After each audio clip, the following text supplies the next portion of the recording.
আসসালামু আলাইকুম viewers, Boltu the yellow parrot and other birds info চ্যানেলের পক্ষ থেকে সকলকে স্বাগতম। এই কনকনে শীতের সকালে নিয়ে আসলাম আপনাদের জন্য একটা দারুণ চমক, সেটা হচ্ছে লাল শাক। আমি এর আগে বলেছিলাম লাল শাক, পুঁই শাক, পালং শাক পাখিদের জন্য খুবই উপকারী, বিশেষ করে জাভা ফিঞ্চ এদের জন্য।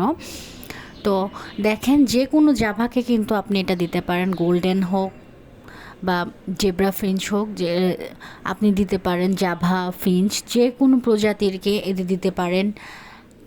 এটা টিয়া পাখিদেরও দেওয়া যায়, কিন্তু ও খায় না। তা আমি শাক কুচি করে দিয়েছি, আর একটা বড় অংশ দিয়েছি, সেটা হচ্ছে ওরা মারামারি করে খাবে, সেই জিনিসটাকে এনজয় করার জন্য আমি দিয়েছি। আপনি একদম গ্রেট করে কুচি করে দিতে পারেন, আর শাকটা ফ্রেশ হতে হবে।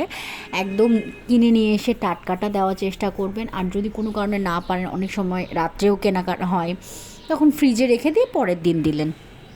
একদম মিহি কুচি করে, যতটা আর কি কুচি করা যায়, যতটুকু সম্ভব সেরকম কুচি করে আপনি ওদের দিবেন।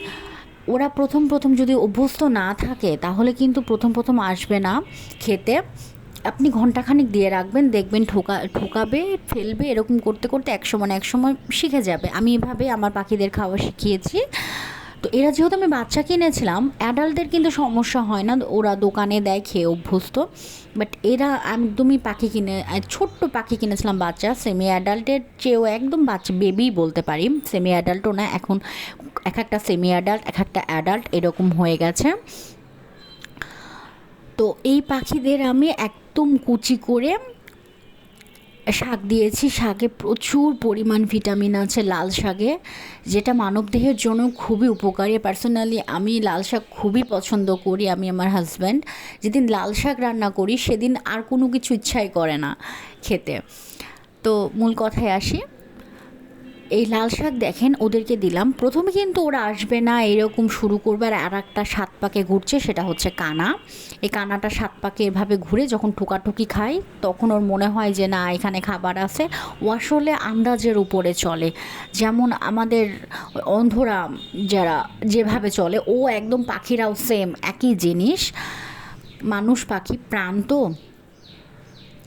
এই হচ্ছে ঘটনা। দেখেন, ও আর যাচ্ছে না, সবগুলো কাছাকাছি আসছে কিন্তু ভয় যাচ্ছেন। এই দেখেন, পরের পাটে দেখেন কি অবস্থা। ওদের এই খাবার ভিডিও করতে আমার অনেক সময় লাগে। প্রথমে তো 1 ঘন্টা পুরা কেউ কাছে আসলো না, তারপর ঠুকালো এক ঝাঁক। যখন আবার শুরু হলো, তখন আমি আবার ভিডিও করা শুরু করেছি। দেখেন, জিনিসটা এত মজা লাগে দেখতে, আমি খুব এনজয় করি। অবশ্যই আশা করি আপনারাও খুব এনজয় করবেন। আমার ভিডিওতে যারা এখনও সাবস্ক্রাইব করেনি, ভিডিওগুলোতে প্লিজ লাইক দিবেন। আর আমার চ্যানেল এখনও যারা সাবস্ক্রাইব করেনি, প্লিজ সাবস্ক্রাইব করে নেবেন। আর যারা করেছেন তাদেরকে অসংখ্য ধন্যবাদ আমাকে সাপোর্ট করার জন্য, পাশে থাকার জন্য। দেখেন কি সুন্দর করে খাচ্ছে, মারামারি করে আসছে যাচ্ছে, কিছু খেয়ে চলে গেছে উপরে। যখন এই দেখেন কিছুগুলো উপরে চলে গেছে, আর এই দেখেন মারামারি করে, গন্ডগোল করে, এই দেখেন মারামারি করে সব খাওয়া শেষ হয়ে গেছে, পেট ভরে গেছে, উপরে চলে গেছে। আর এই বড় শাকের অংশটা এই দেখেন এভাবে ফেলে রেখেছে। এটা কিন্তু কানাটা নিয়ে গেছে, ও তো হুতাশে চলে, কানাটা নিয়ে গেছে, নিয়ে যেখানে ফেলে রেখেছে। আর দেখেন আশেপাশে, এইখানে দেখেন কোনো শাকের চিহ্নটাও নাই, ওইভাবে করে ফেলে রেখেছে। খেয়ে দে আরামে ওরা মজা করছে উপরে। দেখেন একটু পড়ে নাই, কিন্তু এতটুকু অংশ পড়ে নাই। খাঁচা যেহেতু ক্লিন করে রাখি, আমি 15 দিন পর পর চেষ্টা করি ক্লিন করার। এই দেখেন খাওয়া দাওয়া করে তারা, যে এই পাখিগুলো না, জাভা শ্রেণীর পাখিরা একটু কিন্তু অলস টাইপের হয়।